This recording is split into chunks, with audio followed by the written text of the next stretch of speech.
I'm very happy to be talking to Mr. Rajiv Mehrotra. He is the CEO of Vihaan Networks, and you've got a very exciting project at the moment where you're rolling out broadband, rolling out GSM connectivity, but using a unit that is powered by solar power. Yes. What we have done at Vihaan Networks Limited, that is VNL in short, we have designed a totally solar powered end-to-end GSM solution, which provides not only GSM voice data and broadband also. And the unit is a very small unit. It's a do-it-yourself kind of a kit, which is installed in the village itself on rooftop. 2 small solar panels, and 2 villagers themselves can install the whole thing in about 6 to 8 hours, and they get voice, data, and broadband connectivity is there.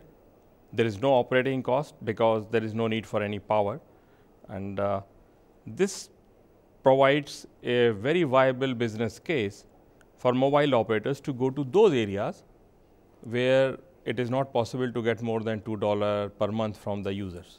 Because many operators are reluctant to do this because they don't get the money back on their investment for rolling out the infrastructure. Yes, you're very right. Out of the world population of more than a little bit 6 billion, 3 billion people don't have a phone. They have no connectivity.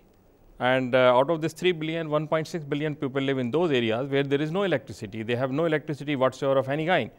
And another 1.1 billion people live in the area where there is some erratic electricity. There are no roads, no infrastructure. So the traditional GSM solution was for cities, urban areas, dense urban. It was never designed for to go to rural areas. So we at VNL 5 years ago took up this mission that we will design a solution by means of which the pupil can have the phone, because they need it more than you and me, because they have no other means of communication. And we have been successful in this, and we have installed it in more than 100 villages in India and Africa, and now we are installing it in other countries.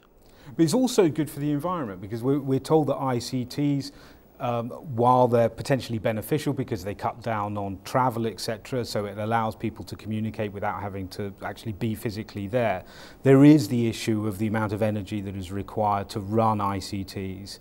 But this would seem to be a solution to that. In India, we have about 250,000 towers. The moment we go to rural area, this figure will increase to 700,000 if we go as per the existing solutions. Imagine the consumption of diesel and the CO2 generated from that. So this solution works on renewable energy, works on solar, clean the solar panel once in a week, and there is no running cost. It's a zero operating cost network. You're involved in a project that is also putting broadband internet, that's high-speed internet, into schools in communities. So could you tell us the thinking behind that? We came out with an architecture where we put this small base station on top of a house, and it provides broadband also in the entire village and a high-speed broadband. And in the school, we provide a small solar panel, just about 1.5 meters, and that provides power for the broadband, for the computer, for the printer, a finger scanner, and a camera.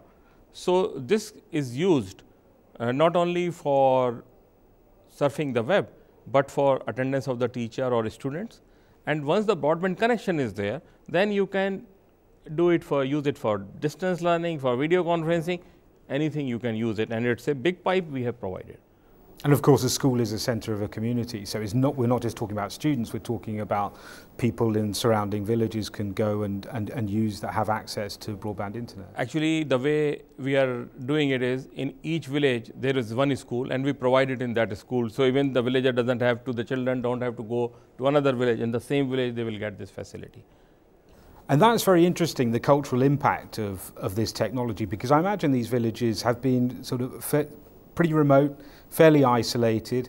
People have carried on very much in this way of life for a very long time. How are they affected culturally by this sudden impact of ICTs? The first thing is their income goes up, because a person may be uneducated, but he's a skilled workman. In place of 2 jobs in a day, he's doing 3 or 4. So he knows that there is a return, there is an immediate return. So person will start with a phone costing maybe $8 or $10. And then he wants to go for a $20 phone on a $30, $40 phone. And then he wants his wife, his children, his daughters. It has a tremendous impact on the society for betterment. They know this is for their betterment. So we have to give it to them. If we are smart, we have money, we have energy, we have technology, we must provide this facility which we all have been enjoying it for hundreds of years.